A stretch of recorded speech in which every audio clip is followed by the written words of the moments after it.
Okay.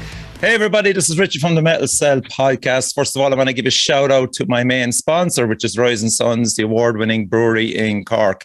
Anytime you're down in Cork, call into the Rising Suns, tell them you know Richie, and you won't get a free beer, but you'll get a bit of sympathy anyway.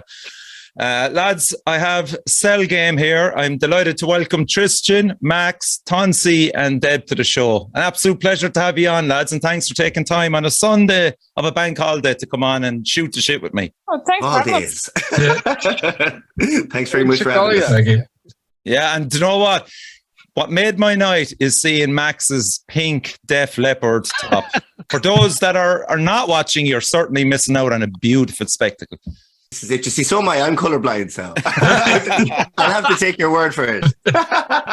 Now, Max, you have a shopper's tip there for getting stuff, don't you? Check the women's section. Women's section, yes. H&M. So tell us about that. Right. How you got we're really important here now, the Metal Cell. Like, this is all about like fashion tonight. 100%, absolutely. In the last 2 to 3 months, I've seen Def Leppard, Bon Jovi, Van Halen, Kiss. I'm expecting Blackie Lawless and Wasp to turn up. That wouldn't that be class? Any minute. But yeah, it's like 1984 in the women's section in Penny's and H&M for some reason. So if you're into that sort of shit, I know the vinyl is coming back. If you want to offset your 80s vinyl collection with some, like, you know, Def Leppard pink belly tops and stuff, go out and wash your car like the lads at Bon Jovi with the big sponges. I think you could be on to something there, man, because I know that I picked up a Kiss top in the men's section in Penny's, but I never thought for 1 minute, because there was some cool Public Enemy Run DMC ones as well, but they were all too small for me. So I could have actually went over to the women's section and there could have been an extra large one there that would have done me. Like. That's it. And not only that, you'd have got Vinnie Vincent, you'd have got Tommy Thayer. They do it's the classic lineup in Penny's, but they got the no makeup shit in the women's section. Brilliant. I love it. I absolutely love it. So, lads, I must say, first of all, congratulations on your new single. Here's to your bones. Well done. Great song, lads. Absolutely. Thank you.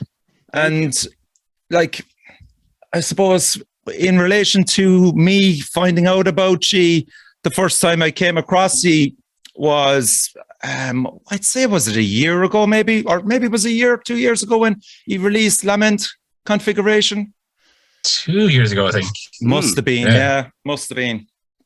And I remember reviewing it on the forums with the rest of the lads, and I was just going, Jesus Christ, this is really catchy. And going, wow, this is a new sound. And you had a perfect blend of new metal with some different kind of styles going on there as well. And now you've developed again, you can see the jump in progression. So I suppose maybe we'll just start with Max and Tristan, because that's how it started. Was it a project before shutdown or lockdown even? Those bad old days? Yeah, it kind of was and it wasn't, because we tried to get something going for a bit. We kind of on and off been doing stuff. And then I think like for a period of about 2 months, we kind of had a drummer and we were looking at bass players, and then we kind of didn't have anyone. And then like when everything was like, there was no gigs anymore, I was like, right, if there's no gigs, I'll just fucking do it on a laptop and we'll do it, and we'll be a band for real, but like in the internet then, and it'll be great. And that's kind of how we went from there. So like it wasn't Cell Games at that point. At that point, we were very much kind of along the lines of, early on I had this idea in my head that it was like I have demos that had keyboards and stuff. And I remember early on like being in a damp room in Temple Bar practicing with a drummer and being like, no, it has to be like kind of punk. It has to be like everything has to be guitars. It can't, like, you have to be able to like pull it off live. So like I'm also double tracked the guitars. And then like as soon as you're in lockdown, it's like we can do anything. There's going to be loads of stuff. It doesn't matter. We'll never have to do it live. We might never get out with this. And your background, the two of you were cover bands initially, was it? Or was like, is that a strong part of your identity, being able to show up at a gig, play the chops, play all the Linkin parts and all like that as well? Or do you know what? It's interesting because we were like, Not necessarily. We've been in the Linkin Park tribute band for a while, Phoenix Park, which is celebrates Chester Bennett. You know, it's good, isn't it? No, it's fucking class. But we've been in Phoenix Park, and we actually the way that we met was I was in a band called the Actual Mafia, and we were doing our single launch in the Thomas House in Dublin.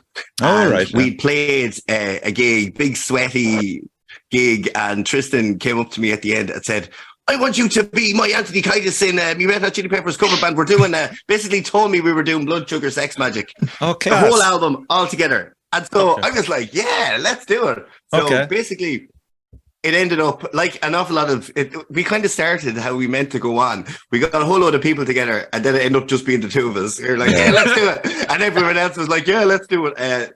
So like you weren't friends before that. So a friendship grew out of this as well. Like this is it. Yeah. Do you know what? It's actually gas because having been around Tristan and figured out the way that Tristan approaches people to, like, you know, support the band or, you know, potential people to be in it.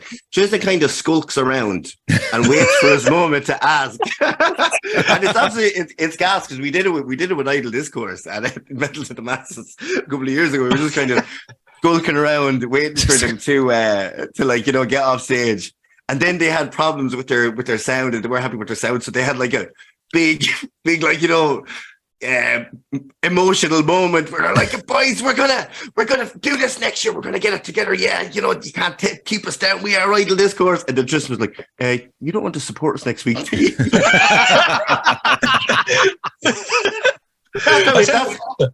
what he did with the drummer, though.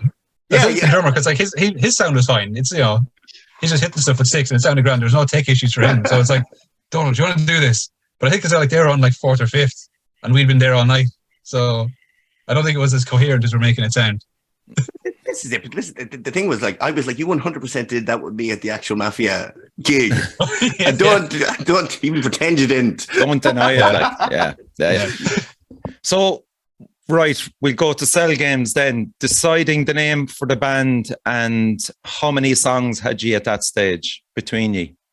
And what year was this now, Tristan? Was this? I think 2020 is kind of when we decided that we were going to like actually do something for real this time and actually do it. Mm-hmm. And we'd had kind of, I think we'd been jamming 3 songs, maybe 2.5 kind of songs. Okay. That we were like, these are the songs we're doing in the band. Like I still have like a whole rake of demos from when I was just like doing bits and pieces. And we kind of had a few that were like, these could be the songs. And then we kind of like decided the main configuration is first. So we'll do that. And then afterwards we'll do the other ones. The name Cell Games, that was a Maximilian idea. That's an anime thing. All of his names are anime things. Yeah, okay. It was basically, we've been freaking around with it because I was kind of like, right, what kind of... The sound is like unashamedly new metal and unashamedly taken from, you know, stuff that we used to listen to in the 2000s. And like a big part of my experience was used to listen to new metal. I used to come home from school. I used to watch Dragon Ball Z. I used to watch, you know, Neon Genesis Evangelion, Cowboy Bebop, all of the stuff that they'd have like on Toonami and stuff like that. So it's all kind of a mix. And that was kind of there just to bring the whole, you know, this is kind of shit like you remember from when you were like back in your 20s or your 20s, your teens. Not my like, 20s. Yeah, your teens. Like, I was watching Scooby-Doo back then. Yeah, it's like you know, all that's missing is Stone Cold Steve Austin in the background. That's why that's why Tristan shaved his head. Like it's that whole 1998 to 2002 experience. Yes, is really what Cell Games is. So we threw around some kind of Pokemon stuff. There was. Zenekame was a thing for a while, which is the Japanese name for, isn't it, Squirtle? I think so. I think you said that to me, and I was all on for that being the name. But then I put it in a group chat. I was like, lads, if you saw this written down, what would you say? And then other people are like, Zeni game. And I was like, right, no, it's not going to work. We can't have an actual Japanese word be our name. So I think we just went Cell Games was just kind of badass anime moment from your youth that people would kind of, we were like, you know, if we say Cell Games, the people who we are you are interested in getting to will know what we're talking about. Yeah. And it'll strike up a conversation. You know what I mean? Yeah, absolutely. And Deb and Tonci, were you aware of this band at any stage? When they even released Lament Configuration? No, I saw the lads put up a post, and I was in a different band with the singer Laura. She plays with Tristan in another band, and she kind of knew I was looking around for something else. She said, I might actually really like these guys. So I gave them a listen, and I kind of went, oh, fuck, I do really like these guys. Yeah. And then I started like, oh, okay, doing tryouts. I better learn this stuff. And I kind of just went from there, turned up in the room with the bass, and fair play to you. Yeah, it was good crack. What about you, Tonci? What's your background?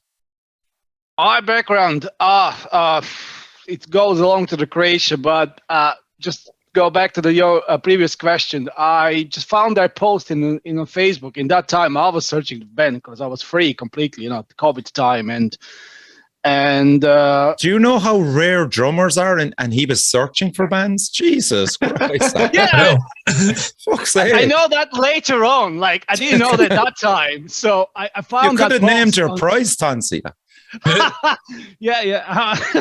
Yeah, maybe when you say that, I need to think about that.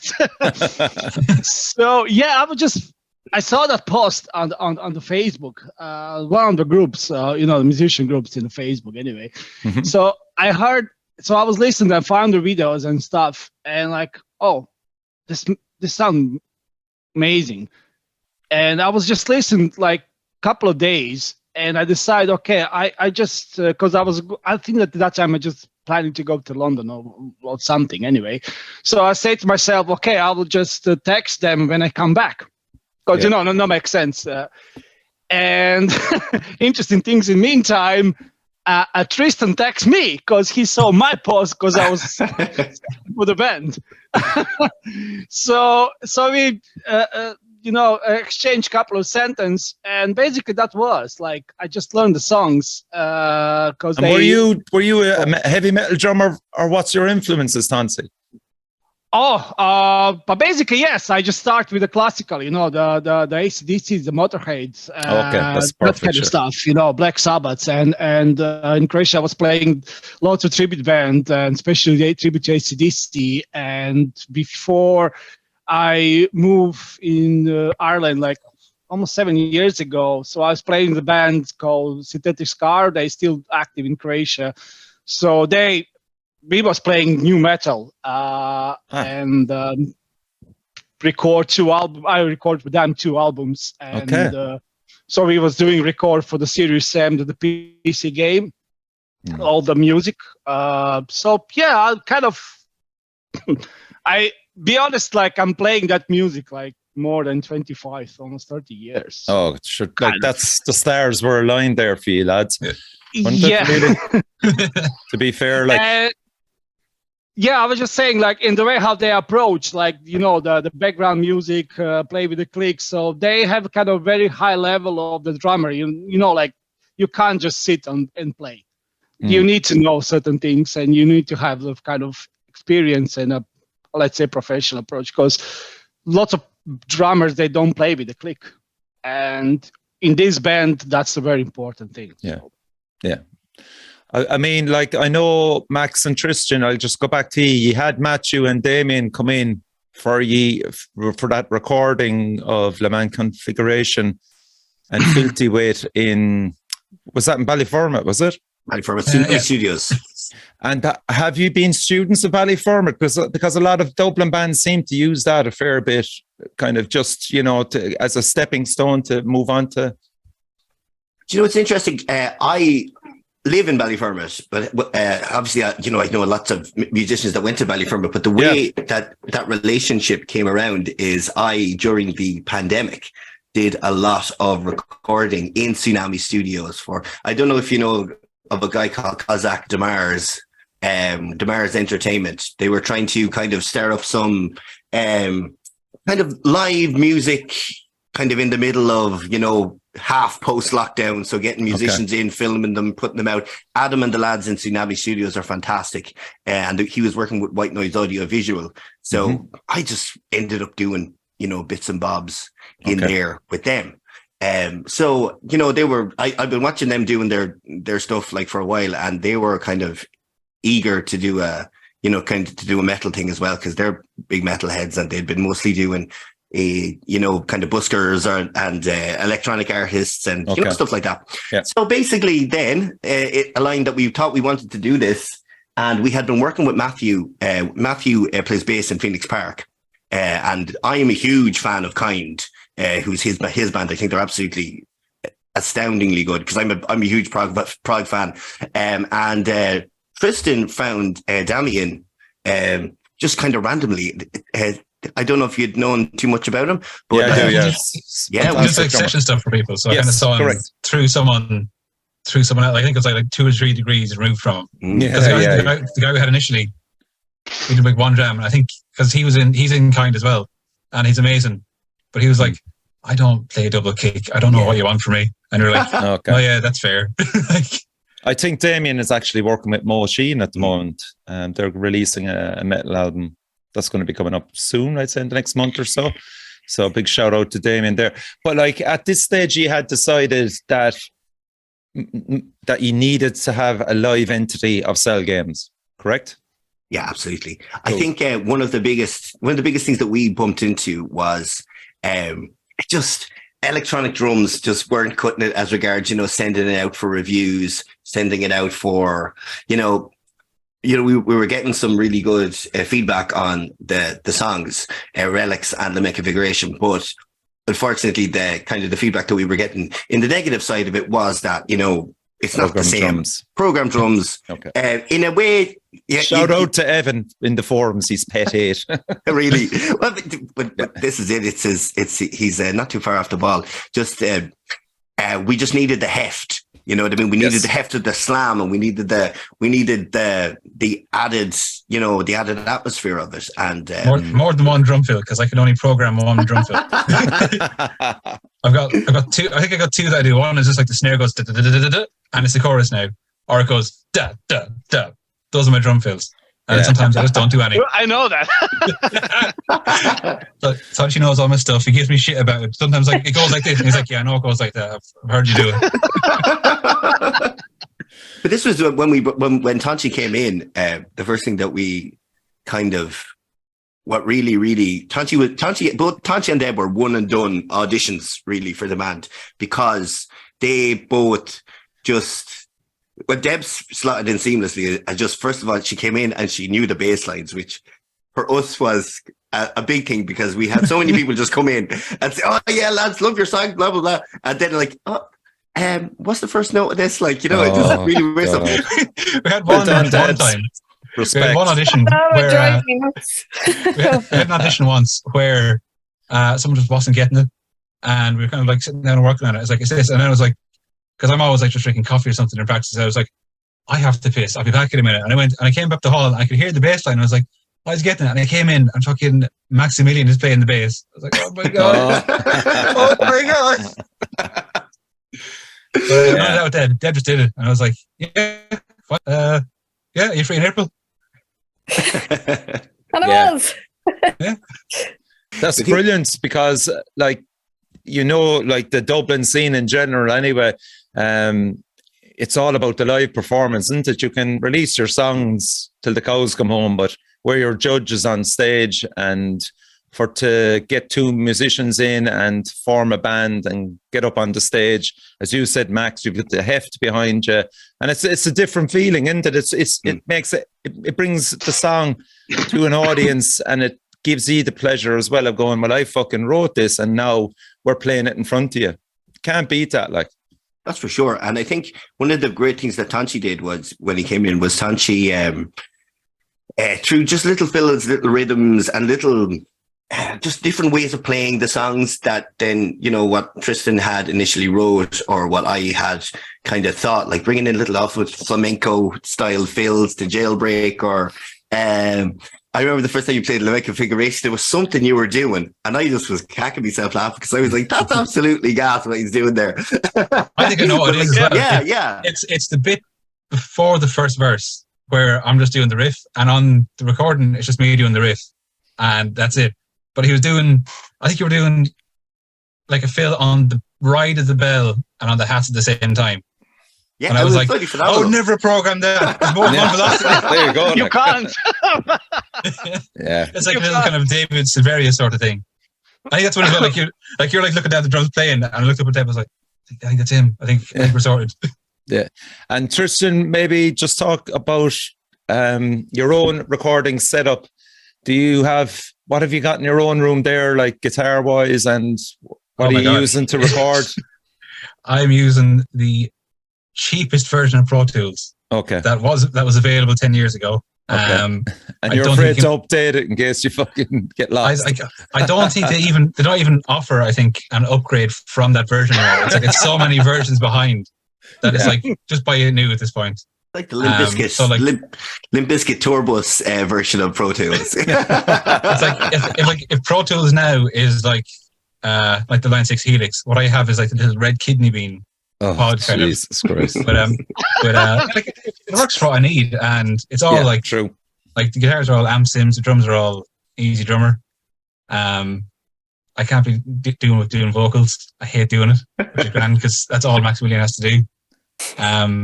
Just doing stuff like I found the Devin Townsend tune track guitar preset, and that's my heavy sound now. Oh, okay. And I've just been that's my kind of heavy sound. And what guitars are you using? I'm using a Schecter. I can't remember the model name. Right. Because I got it second hand. And anytime I go to check the model name, I have like the trick of you put a bit of foam in behind the nut to stop the ringing out.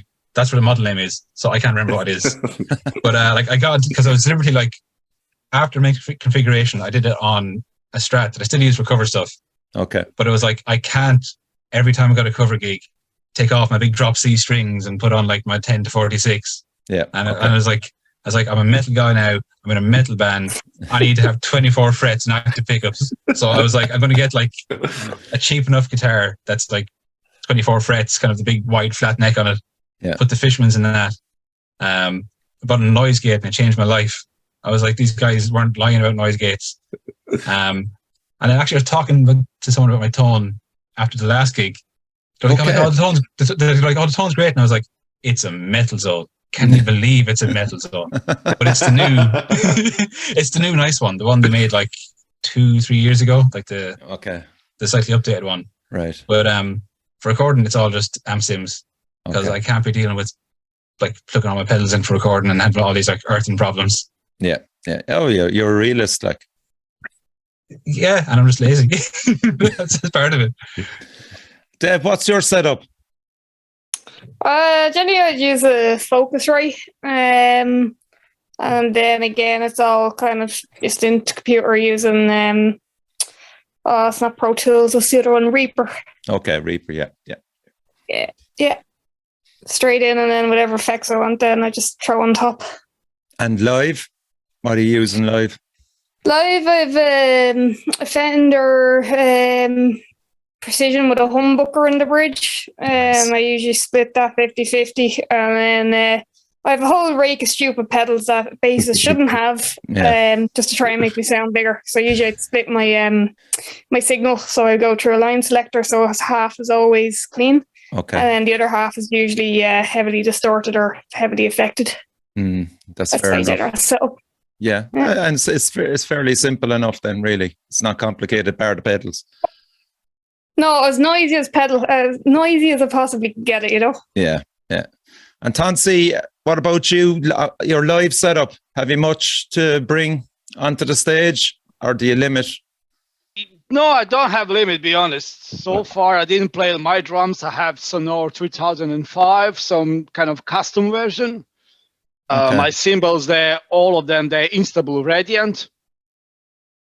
Like I have like 3 crashes, 2 splashes, 1 cymbals with many holes, which I call hooker. Because the holes. big 20-inch rides, like heaviest ride ever made.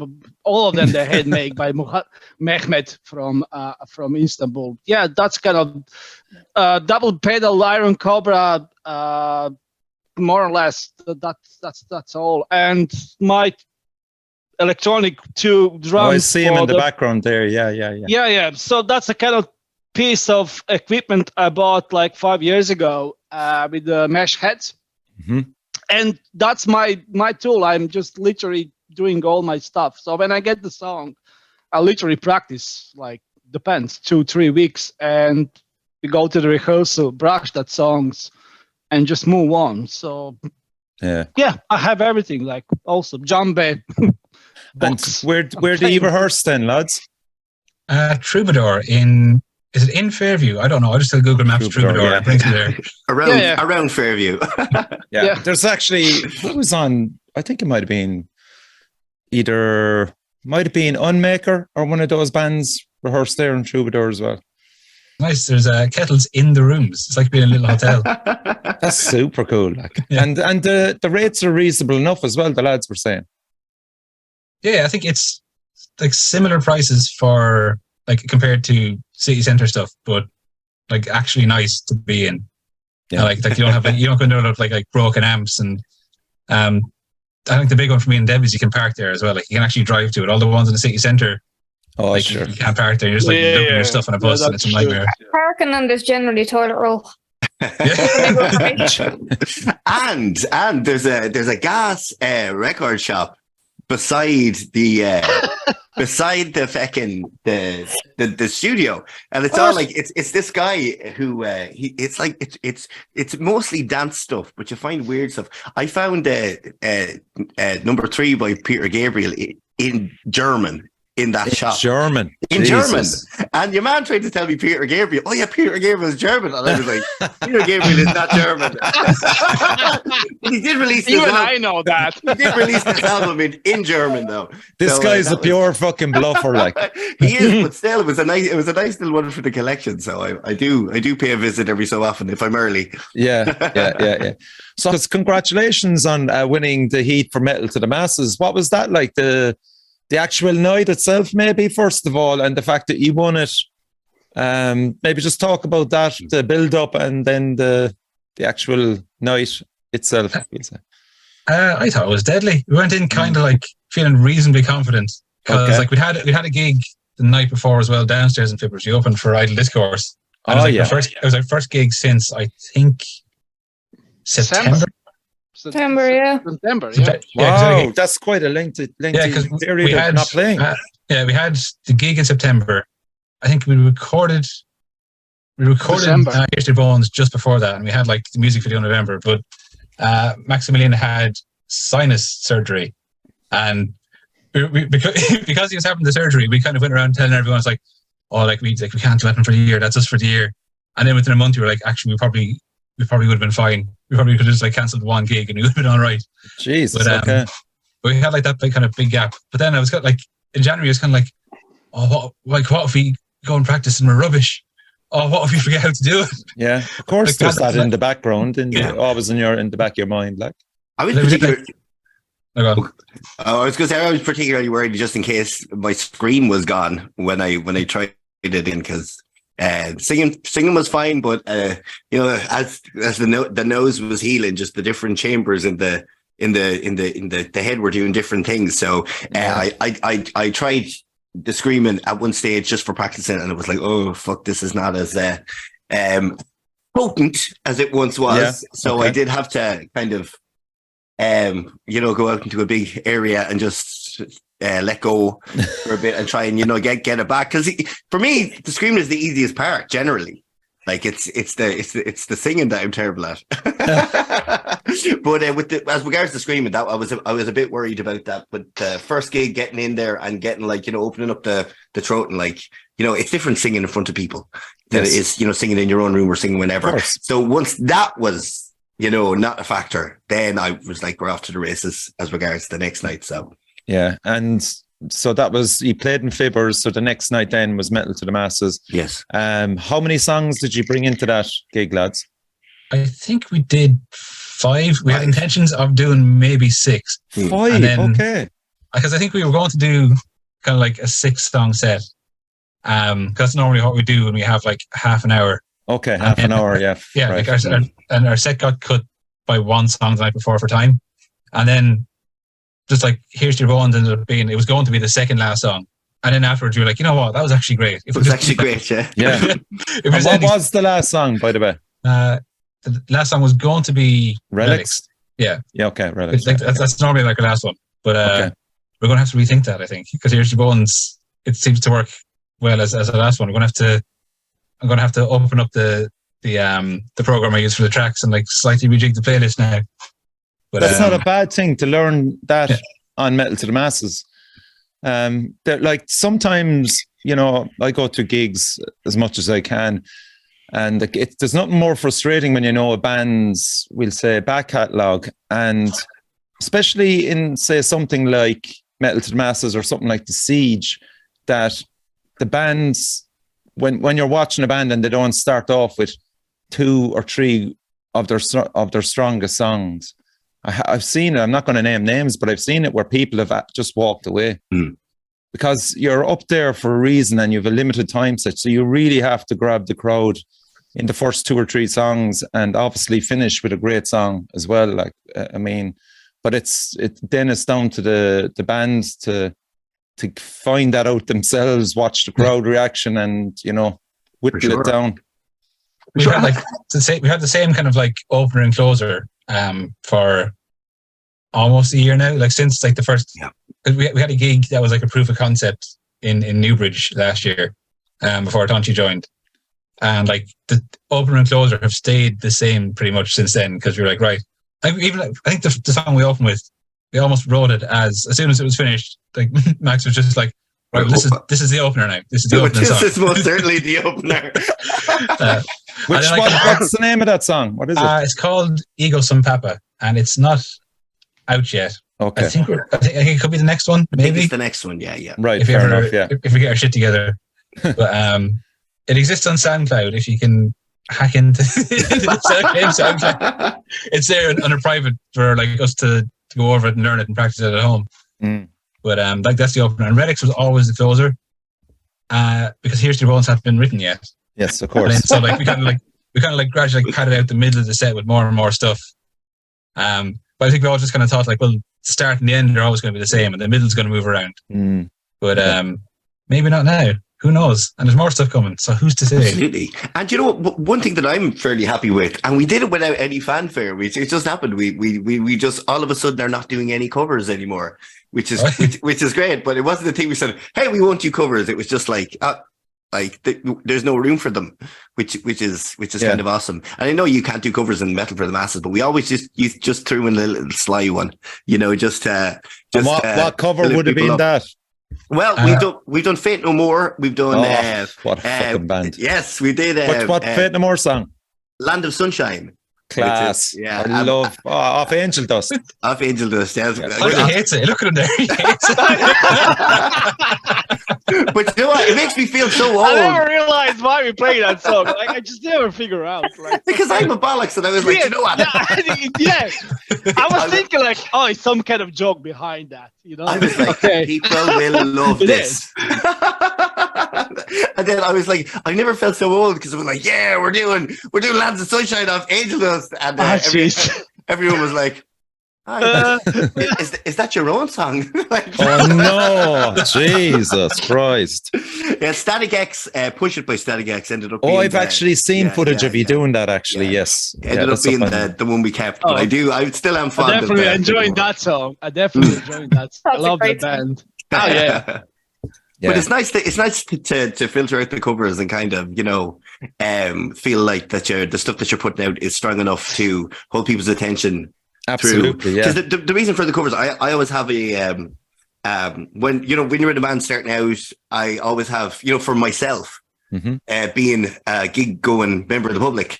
Yes. You know, for first song you're into it, second song you're kind of into it, third song you're thinking about going for a fag, or or going for a drink. So that's when just starting out, hit them with a cover. Oh, I love that song, and then they're back into it for the next song. Yeah, you know what I mean, and then just pick it up again before they're about to go, and keep it going like that. Yeah, and that's a great way to think of it, Max. You know, because like you need to hold that crowd, because like for a 30-minute set, and the fact that your songs now are progressing so well that you don't need the cover now, which is that's it. Which is impressive, We have it's nice to, because we have backup weapon. Yeah, exactly. We have it in our back pocket if we have to do a longer set, but it's good. Like, the songs that we would put into positions to bring people back in are our own songs, like Jailbreak, which is another one that isn't out yet. Lament Configuration is it's just got that, WWE crunch entrance music thing, and it's just good to have our own songs there in those positions. Now, was Tonci and Deb involved with the writing of Here to Your Bones, or how old is that song? That one, it existed kind of as a demo, not quite the way it is now. I think I had it kind of from the days when I was like, everything has to be guitars, it has to be really simple, and then because I noticed all the other songs weren't, I just threw a load of bollocks on top of it. And I think there's even like, it was called Bendy Boy as a demo because it's got a bend in the riff. Jesus Christ. And I think there's like a version of it that exists. It's like Bendy Boy _ way too much shit. But everyone was like, no, yeah, that's fine. That intro's fine. It all sounds grand. And I think we decided it's going to be a song because I think Maximilian just sent me messages like, I've got a backing vocal idea and I'm going to write the song out from there. So just send me a demo. Okay. I sent him that one, and it was like one of the pre-choruses he had an idea for, and built the song out from there. But the way we do it now is like not really how the demo is at all. Like there's stuff, because I can't think like a drummer. So I'm just like, okay, so the kick is 1 and 3, and the snare is 2 and 4. The kick sort of follows the riff. Yeah. And then I was like, okay, so it's always, I'm sure every guitarist does it, where it's like, it's hats for the verse, and then ride or crash for the chorus, and then maybe like floor tom for a build-up, do what the hats were doing, and then Tonci's like, yeah, but I'm not going to do that. I'm going to do like actual drums. And then there's like a bit in the middle where it goes double time for a little bit, and I wouldn't have thought of doing that. Yeah. And even like vocally, like Deb's all over that one as well. She's doing harmonies and bits and pieces. Okay. That we kind of started doing from live. Yeah, that's great. Like that Deb can bring that to it as well. And it's important to mix it up, because I mean the sound that you have now, I think, is different to Lament Configurations, and it's actually more. It pulls you in more as a band. It's not. I just can't make those program drums swing a little bit. There's no like fader for swing. I can't do it. There's no like groove button. Okay, I'm going to play Here's to Your Bones a minute off it anyway, and we'll give it a listen.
remember reviewing this, and Danielle said that it reminded her of a band, and I was trying to think of it too, and I was just getting Velvet Revolver vibes off it, just a swagger, and it's more rock than nu metal, in my opinion, and I think Danielle agreed as well.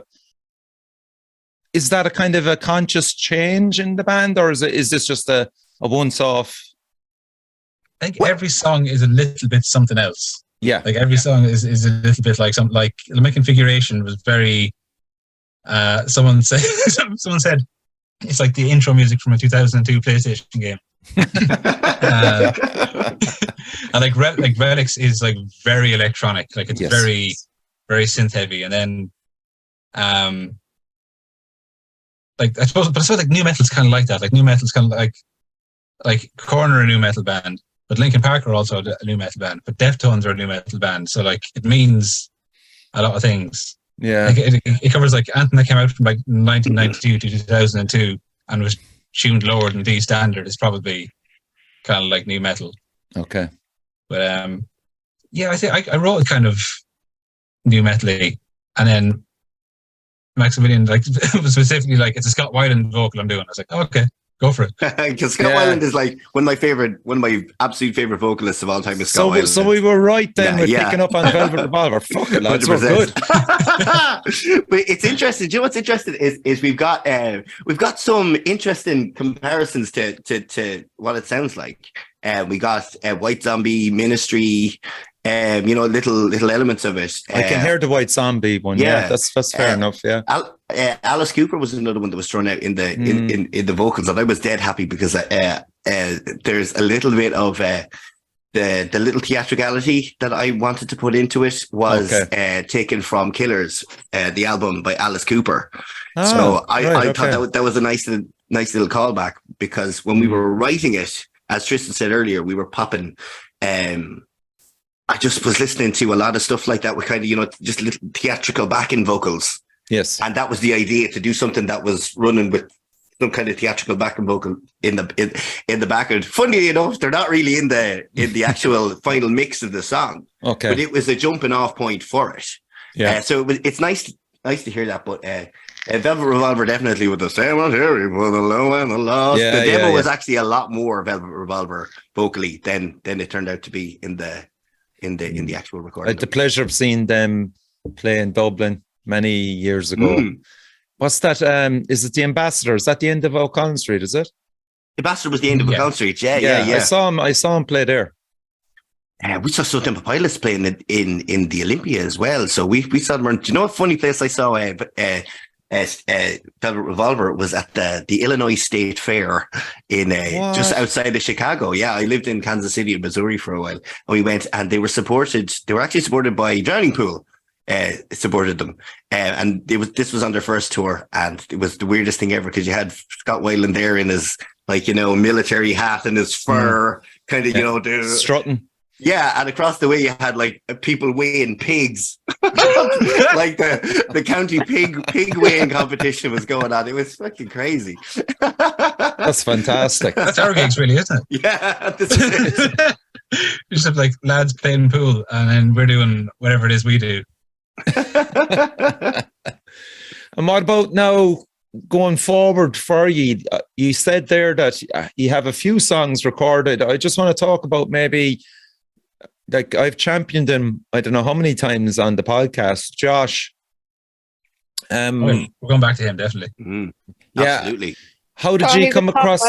How did you come across Josh? Was it through another Dublin band or through their sound? Or I think there was a handful of bands had stuff all kind of come out at the same time. Yeah, and it was all a little bit like what we do. Like, if people kind of had, if you were to describe just in writing what we do and describe what these bands do, they'd be like, oh yeah, it's the same. It's like, oh, it's like heavy guitars, and it's not necessarily always just sung vocals, and there's keys and stuff. So it was like, Idle Discourse did all their stuff with Josh, and Neon Empire did all their stuff with Josh. I was just going to say Neon Empire. Yeah, I didn't realize Idle Discourse did stuff with Josh as well. Okay. Yeah, but so anything that's kind of remotely heavy music, but there's like loads of bits kind of going on. Like, it's not just like guitar left and right, vocals back and vocals, bass and drums. Like, I think Josh is the one to go to, and he redid all my like really bad program drum, like the kind of program drums that aren't the main drum part, and like the keyboards that aren't just the cheapest possible sound. Like he redid all of them and stuff like that. And like I think like he got straight away what the aim of what we were doing was. It's funny that when I was recording the bass line for the song, I plugged in, and I didn't even have to tell Josh what I wanted. He just had it sorted. Okay. And I kind of just went, "Holy shit! How did you know what I wanted?" Yeah. Great, yeah. like. Yeah. He knows what he's doing. Yeah. Yeah, he does. He's great. Yeah. Like in advance, he kind of decided he had like, because he's a drummer, so he has loads of drums up in the studio, and we were saying like, "What do you need us to bring? What do we have?" And he was like, "This I think is drum kit you should use for this one." And on the Kemper, we're going to dial in these sounds. And I was like, "Yeah, sure, I believe you. I have no reason not to." Yeah. And even just like production-wise, like little bits and pieces with the guitar, there's like a little kind of picky part that was never in the demo, so he wouldn't have heard it. And I was like, "I want to double that with the chorus." He was like, "Yeah, have the chorus up now. Like you're doubling it with the chorus." And like little kind of the percussive things in the verse, where I'm doing like the little kind of Gajir pig scrapes, like that kind of stuff. Yeah. He picked up on that like as a feature and was like, "Oh yeah, like you'll obviously double track that on its own again and stuff." And like all the vocals, like he's very good. Like he'd immediately after you double track the vocal, he'd be like, "Right, go back. You're doing a harmony on that now. That wasn't in the demo." He'd just be like obviously this is the vocal. This is what you're doing now. So he's very in tune to what he's doing. And this isn't a service he offers, but I sent him the guides for the song. Like I had them all like just bounced out because like I have had all the stuff from the demo, and like I bounced everything out individually and sent it to him. I got there and he was like, "Oh yeah, there's like huge glitches in all of those. So like they're all like delayed by seconds and everything's like cut up." So I just did them again. And I thought he meant he just like copy and pasted them. He's like, no, just did it all again in MIDI. And I was like, you could have just asked me to do it again. Like I would have bounced it for it. I was like, "Oh no, it's fine. I haven't done it." I was like, "Oh, cool." Class. Max, what about working with him as a vocalist? Working with him was absolutely fantastic because do you know what? With Tristan, Deb, and Tonci, they went up and they all did pretty much 2 takes, and that was it. Like Deb did one take. Deb did one take. Deb did one take. Because the guys are just like severely, on the ball when it comes to what we're playing. Yeah. So it was interesting because it gave me a little bit of time to mess around. Okay. And I actually had a chest infection on the day, so you can literally hear the chest infection in the vocal. I love it. Oh no, I absolutely love it. But no, just messing around. It's just as Tristan said, just adding little bits, and little things. Can we try this harmony? Can we get Deb in to do this harmony? Deb ended up sitting so beautifully on that. Yes. Actual on the chorus harmony that you'd never even know she was there. You know what I mean? It's like it's such a seamless like it sounds like one voice, which is great. I love that collection of voices that sound like one voice is something that I'm really, really going for. It was actually the first time we properly heard our voices together as well, which was really interesting. Because I actually didn't realise our voices blended that well together. Absolutely. They do, Deb. And you know what? I went into panic mode because when we reviewed that song, Here's to Your Bones, and I remember complimenting you as a backing vocalist for that. And then when I knew you were coming on the show, then I was looking at some of your live stuff on Facebook, and there was no microphone in front of Debbie. And I was just going, "Oh, for fuck's sake, don't tell me that was Tristan." I was convinced. I was there going, did Tristan actually fucking get that vocal in? Like? He has an angelic voice, that Tristan. I was wondering that. I did one note, I think, in the actual finished one. I think we went in to do like the back and vocals and they were already done. So I was like, grand. But then like we're doing the bridge and I was like, there should be a high A there. Josh, let me in. There's a high A there. Let me do it. See, that's my contribution. I love a big, huge vocal. Like the bands that I listen to, I like a lot of kind of, but I like a lot of kind of Night of the Opera, Day at the Races, Queen era stuff. I like a lot of, kind of big John Anderson. Yes, I'm big into prog rock. And I love a big meaty vocal, but something that's, you know, a whole voice. Yes. And to get the chance to play around with it, and that Josh wasn't just like, you know, get us in, get us out. And instead of like, okay, the guys have gotten their takes in the bin really quickly, let's just do a one and done. We actually had a chance to play around with it. And I do think it's a really, really, really great take, because I'm naturally picky and will pick apart anything that I ever do. I naturally pick apart anything that I'll ever do. So I was like, oh, there's only like two things I'd change here, like two little bits from when I heard the actual version of it. And for me, that's a testament to Josh and how he kind of almost slid in like a fifth member of the group. Like, you know, he just got it immediately. And that is a skill. And it is a skill. You're spot on. Yeah. And it's through him working with like maybe probably 120 bands now at this stage, from Survivalist and Neon Empire, like the list goes on, you know, and he has it down to fine art when it comes to bands coming in. And, you know, and as you said, Deb, like one take and he had your bass figured out as well, like what you needed for it. Like, I mean, oh, it was great. Yeah. It takes pressure off you as well, you know.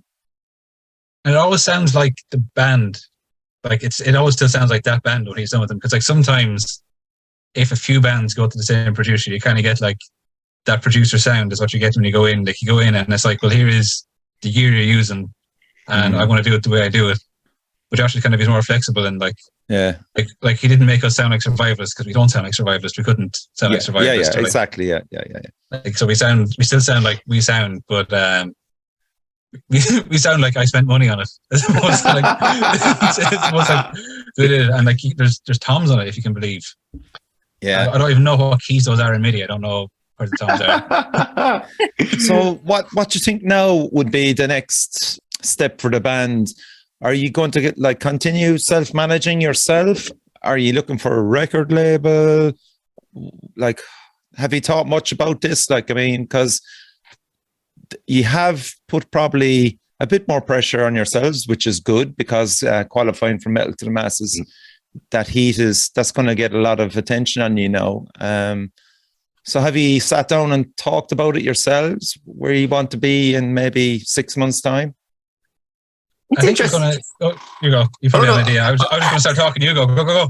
Oh no, it's good. But basically, I was going to say, I think we're very much we're a little bit go with the flow at the moment, because I know Tonci has aspirations of, you know, getting this, you know, outside of Dublin, which we only addressed today. Okay. Also, of, you know, we want that next music video to be a real cracker. And a real one that puts our personality, you know, into it. What was the name of the chap that did our the Here's to Your Bones video? Oscar. He did a really, really good job in the video, and we want to try and take the great work that he did on that video and bring it to the next one, and maybe put a little bit of story into it and put it over the edge, and I don't know, get those two other ones, Relics and whichever, and make ourselves a little EP, and then push on, like, you know, tour around Ireland. We'd love to tour around Ireland, and then see, can we get ourselves some representation based on how we get on that? Because I do find, and I've talked to lots of musicians about this, it's really, really annoying, you know, going in and playing great shows where people are so susceptible to it, and playing, you know, making a really good, what you think is a really good record, and people tell you that's a really good record, and then, you know, you stall to get past 300 views on a video on YouTube, and you just can't dwell on it. You really can't dwell on it. Like we had, you know, let's say Relics has nearly 2,000 views on YouTube, but Relics probably did the least of any single that we had, just because, you know, it's interesting. Whereas this single now has far more traction, but I feel like the video hasn't taken off, you know, as well as it could. So it's like, maybe we need to just, you know, get someone in to push it on to the next thing, but stick to the plan, I think is the way forward. Interesting, Maximilian. I just say about Relics, my personal, that's my favorite song so far. I just literally, I love that song. But I think that now, like, we just need to have more fan base. So we need to play gigs. Mm-hmm. I think that's the most important things for the band in general. Like just to play. Any kind of place you have opportunity to go there, even on the front of the 20 people, 2,000 people, 20,000 people, doesn't matter. Just play. Yeah, and that's I think that's a goal on the basic stuff with all bands start and the guys that were saying, guys, you just need to play gigs. It doesn't matter. I agree with you, Tonci. Yeah, I think that's our strong suit as well. North England, Europe. Personally, like I was playing in Germany lots of, and because I'm from Croatia. So anyway, I have opportunity to play the other countries, and when you get there, for some reason, I heard that story before, and actually, because I'm from the mainland, I figure out that like lots of clubs and countries just love Irish bands for some reason, especially the metal bands. And I think that we have opportunity. The only way we need to have backup. That's all. Yeah. The agency, what you're saying, or good management, so we can play the other but outside again, of Ireland. Yeah. Again, to attract, we'll say, good management and stuff is, as you said, Tonci, you play there.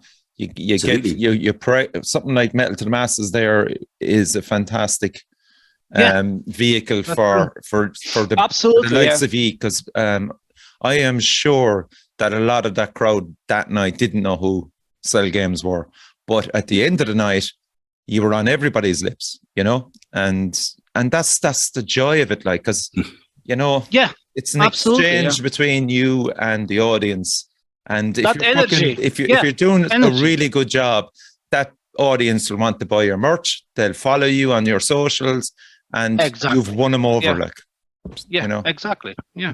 One interesting thing as well, and it goes part and parcel with the play motif that Tonci said, is the more we're playing and the more we're getting to know people, we're getting to know more bands, we're getting to know more, you know, the characters around the place. Yeah. Like, you know, let's say for yourself, Richie, this is our first time talking, but you know, you've reviewed us, you've said some very, very nice things, and it's really, really nice to get kind of embedded into the community of Irish metal, because it's a bloody great community. Like, you know, we were playing with Hashmaker the other day at Metal to the Masses, and like we were immediately best friends. There you go.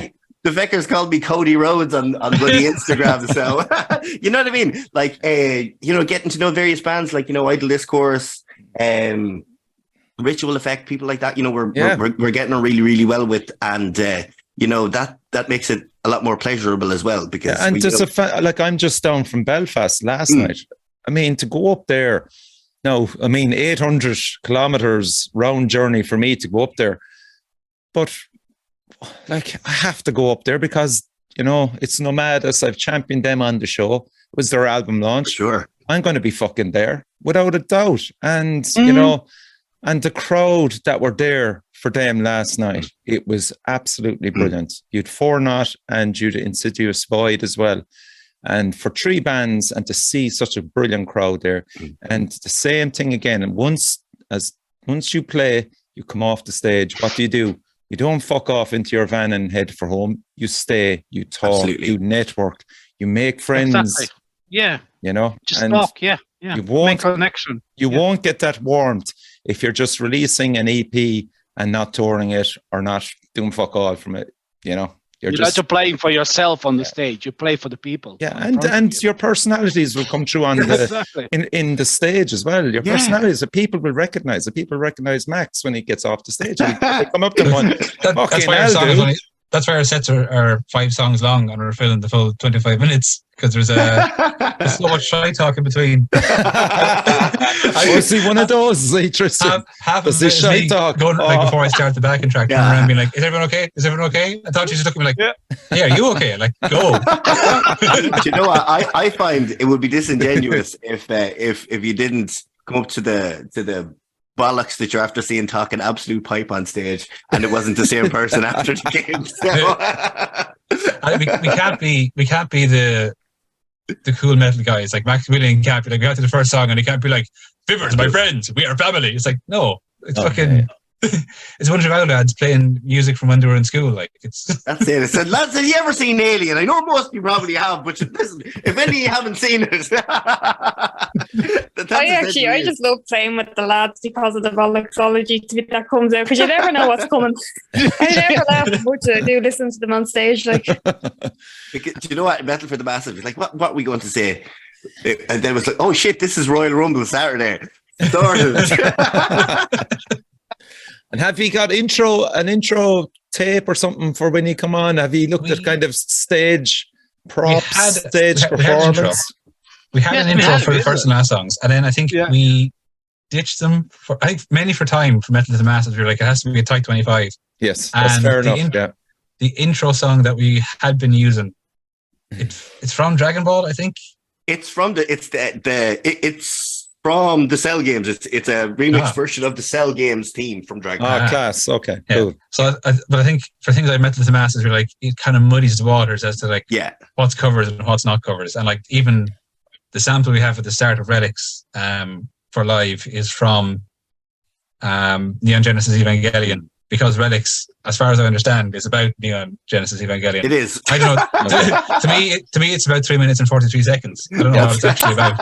But for me, the same things. Like, it's like it's in F minor. It's kind of Phrygian. I don't know. Yeah. But well, it's not about them.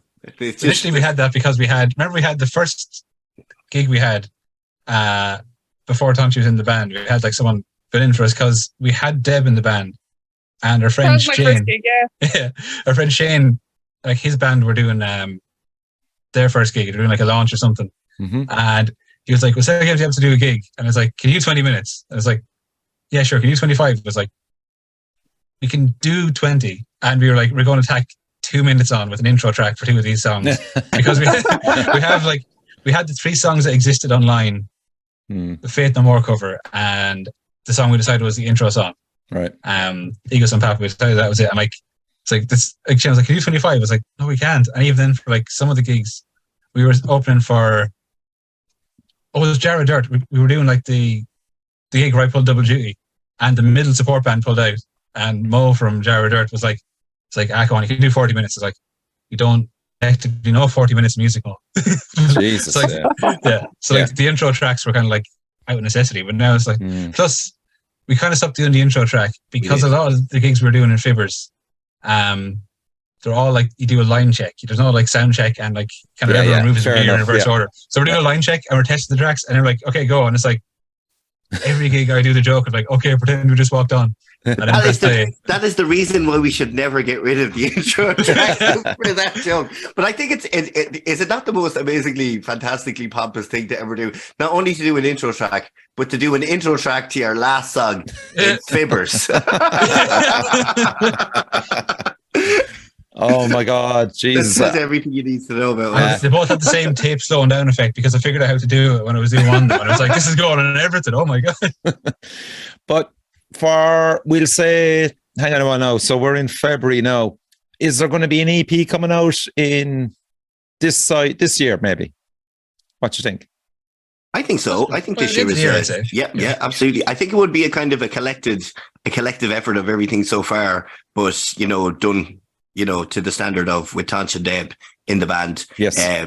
I'd love to personally do that, just to have everything, in the full Cell games, animation of songs like Relics or songs like, I'd love to get Filthy Weight done. I think that's it always goes down great, in the live sphere, and people have heard it because of what we did at Tsunami Studios. But I think a version of Filthy Weight with everybody together, and we are sitting on a couple of really good ones.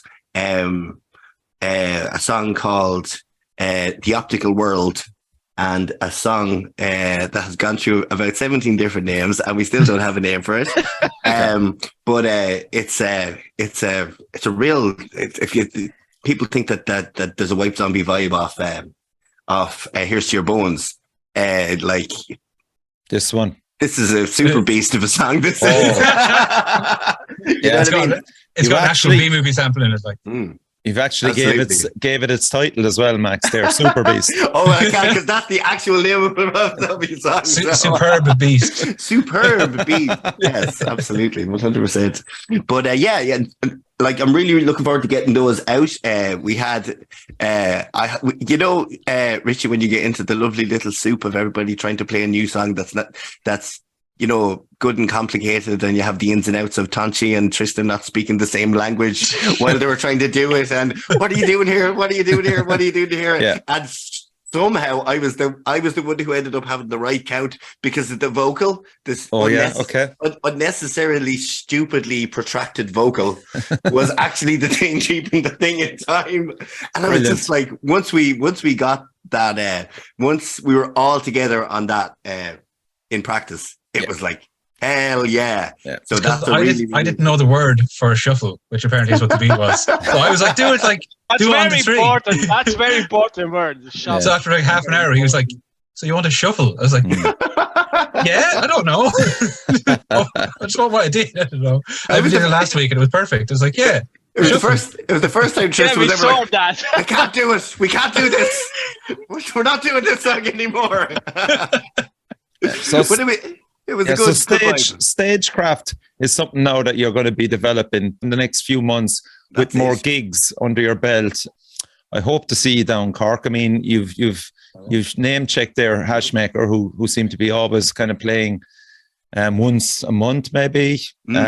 So maybe they can get you down or you get them up for a support slot and just building blocks at this stage for you lads. That's all it is. That's it, Richie. And it's very exciting. Like, like myself, Tristan, Deb Tonci, we've been playing in music for a long time. Yeah. Yeah, like, and you get to the point sometimes when you're like, for me, before Cell Games, I was doing, kind of hip hop stuff and like with just myself, going in and doing those sorts of things. Mm-hmm. So getting this particular group of people together, to do this it's very kind of reinvigorating. And I can say about all of us, we love doing this and we love getting together for a Cell Games gig, getting together for a practice. And for me, this band has just really ignited a hunger in me that hadn't been there since I was doing punk gigs back. That's great to hear, in man. The day. Yeah. So we're up for it. Fully second that. I haven't been in a band in a really long time where I just go, I actually can't wait to go to practice. Everybody will know their shit.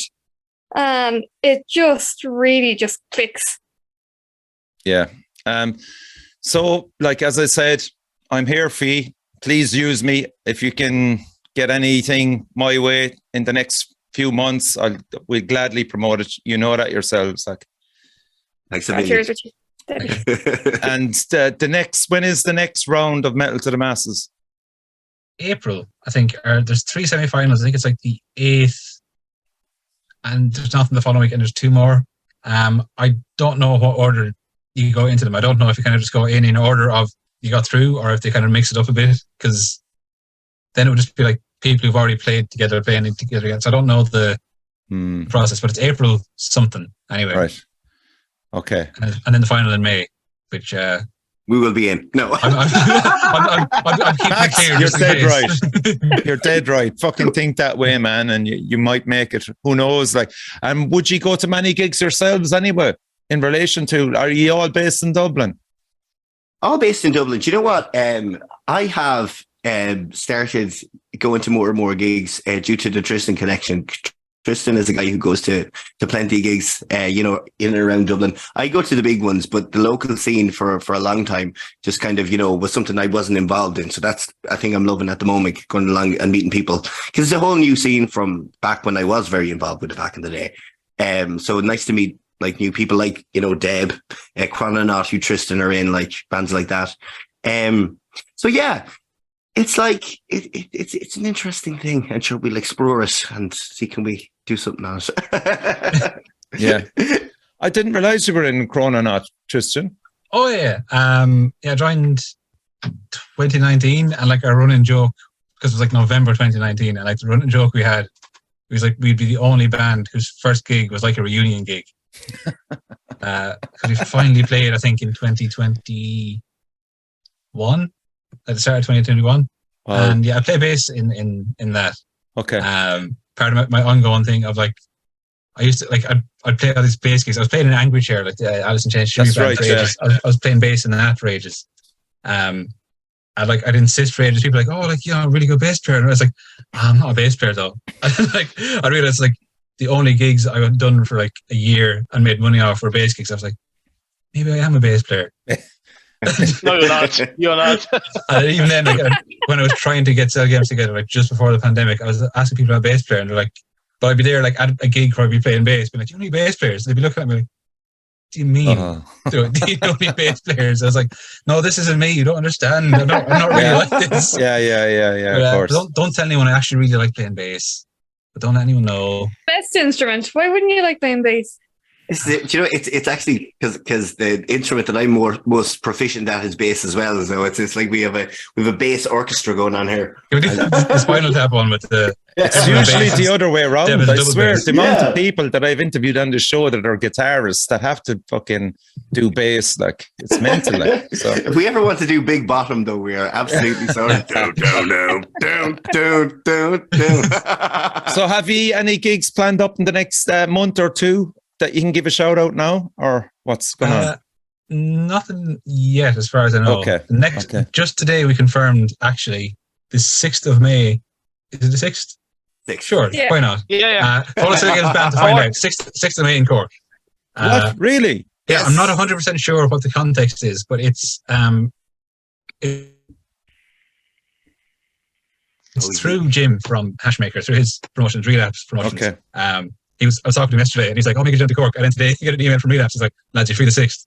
So I don't know if that's one of his. I don't know if it's a Hashmaker thing or if it's just a Relapse thing. Could be a Relapse thing. Well, that's good news then. And I'm actually just checked there in the calendar. I'm off for that, so I'll be there. That's absolutely great. Good so stuff. We'll have a few pints and a further chat. Oh, that will be great. Everyone go to every semi-final of Metalton Masses, and you might catch the one we're in. Yeah. I don't know yet. Show the love to Cell Games. Yeah, you should go to all of them anyway because everyone's very good. Absolutely, yeah. You've been listening to Tristan, Max, Deb, and Tonci. Lads, I just wish you nothing but the best. You're going in the right direction. The new single is fantastic. It gets the thumbs up from all of us in the forums. And as I said, anything I can do to help you along the line, I'll gladly help. And crucially, everybody support your local metal scene. Thanks, lads. Thank you. Bye-bye. Bye-bye.